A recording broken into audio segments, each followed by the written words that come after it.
Bismillahirrahmanirrahim. Wa qauluhum li zawil uqulis salimati ay li ashabil uqulis salimati minal fikri wal muradu sa'iqul lahum faqat. Dan bermula perkataan mereka itu mu'arrifin li zawil uqulis salimati, yang didorong bagi yang mempunyai akal yang sehat, yang sejahtera. Jadi agama ini diperuntukkan bagi orang-orang yang mempunyai akal yang sejahtera. Makna daripada zawil uqulis salimah artinya li ashabil uqulis salimati minal fikri. Artinya bagi yang mempunyai akal yang sejahtera daripada fikri, daripada berpikir. Diperuntukkan agama, mendorong agama ini hanya bagi orang-orang yang mempunyai akal yang sejahtera, yang sehat daripada berpikir. Dan la pada lafad lizawi itu la litakwiyah, untuk menguatkan akan amella bagi sa'iqun, karena sa'iqun itu isim, itu ia tidak kuat karena asal itu beramal, itu fi'il dalam kaidah kita ini. Jadi asal beramal fi'il, maka isimnya dhaif. Maka untuk menguatkan isim dibubuhkan la, maka disebutlah la litakwiyah, untuk menguatkan amal la bagi isim. Kemudian wal muradu sa'iqul lahum faqat, dan yang dikehendaki dengan kata sa'iqun yang mendorong atau menarik, itu yang dikehendaki dengan kata-kata sa'iqun di belakang, itu sa'iqul lahum faqat, itu yang mendorong bagi mereka itu hanyalah, itu orang-orang yang sejahtera akalnya, disebutkan faqat, hanya untuk mereka. Jadi agama ini didorong hanya lizawil uquli faqat, semata-mata untuk mereka orang-orang yang punya akal. Wa kharaja bihi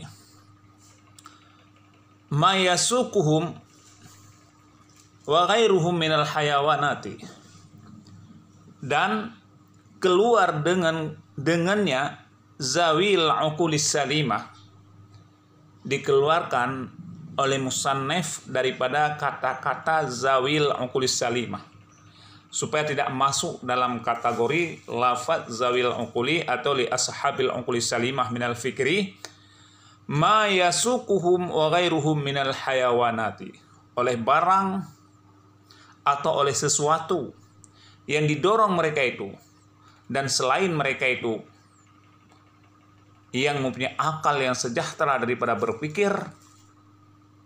Dari mana? Minal hayawanati, daripada hewan-hewan, daripada binatang-binatang. Mereka tidak didorong oleh ashabiz zawil uquli, tidak, bagi mereka itu binatang. Maka dikeluarkan oleh musannif daripada lafad zawil uqulis salimah ma yasukuhum wa ghairuhum minal hayawanati, itu yang didorong daripada hewan-hewan. Walaupun kadang hewan itu berbuat seperti perbuatan manusia, namun mereka itu bukan semata-mata minal fikri, atau bukan semata-mata yaitu uqulis salimatil minal fikri. Mungkin ada sesuatu yang lain bagi mereka itu, bisa jadi itu tabiat daripada binatang tersebut. Contohnya kal auda'it tabi'atil lati yahtadi bihal hayawanatu, seperti ciptaan tabiat-tabiat, hantaran ciptaan tabiat-tabiat allati yang ditunjuki dengannya tabiat oleh segala binatang-binatang. Karena binatang ini tabiat, bukan pikiran, bukan akal. Seandainya binatang itu diberikan akal oleh Allah, sama seperti kita ini akal yang salimah, sehingga binatang itu mungkin tidak bisa kita tundukkan. Kalau kuda mungkin tidak bisa kita tunggangi. Kalau harimau tidak bisa kita jinakkan, ular dan sebagainya. Dikarenakan mereka itu merupakan suatu tadi diberi petunjuk, dihidayahkan bagi mereka itu, yaitu tabiat-tabiat oleh Allah Subhanahu wa taala, sehingga tabiat mereka itu bisa ditunduki dengan akal manusia. Wahya ilhamatul lati tasukul hayawanat li fi'li manafiha. Dan dianya tabiat itu ilham. Ilham allati yang didorong oleh binatang-binatang, oleh hewan-hewan, li fi'li manafiha bagi memperbuatnya, manafiha bagi memperbuat manfaatnya binatang.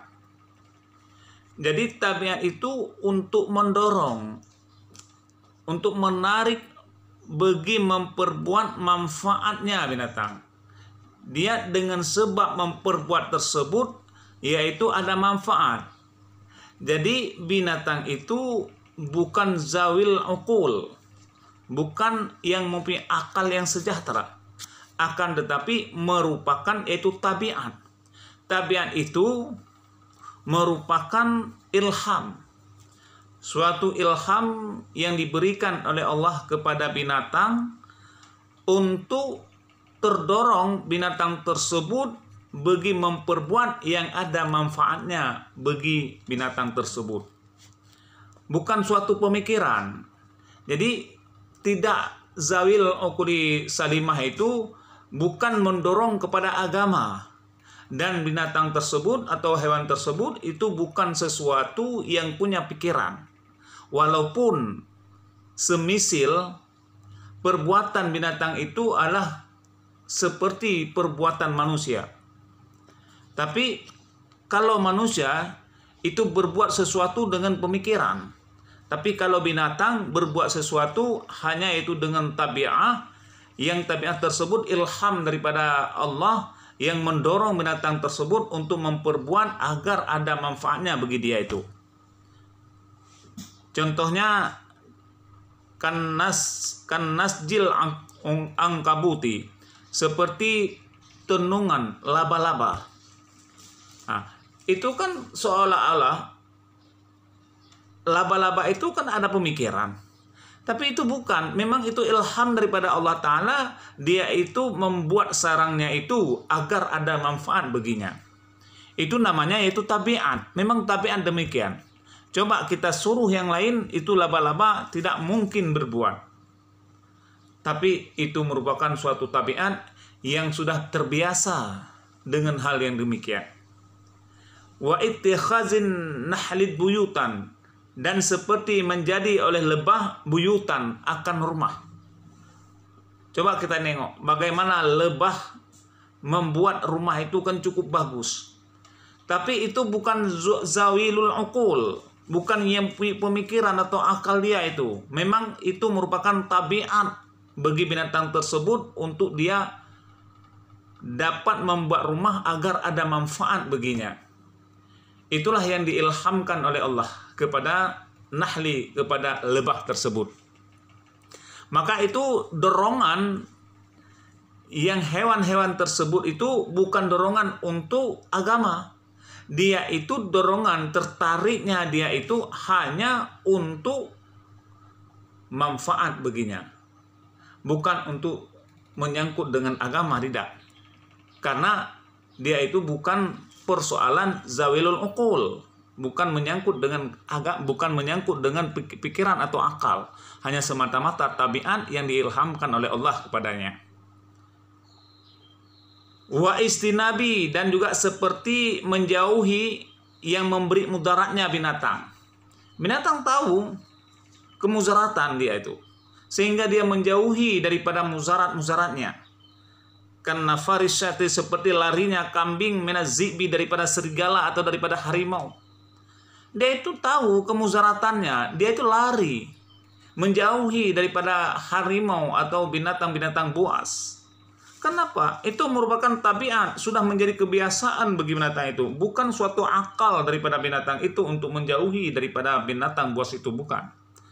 Maka terdorong dia untuk mengambil manfaat untuk menjauhi daripada binatang buas. Maka itu bukan zawilul uqulis salimah dan bukan merupakan dorongan daripada agama, tapi semata-mata yaitu tabiah yang ditunjuki kepada binatang-binatang itu melalui jalur daripada ilham Allah Ta'ala.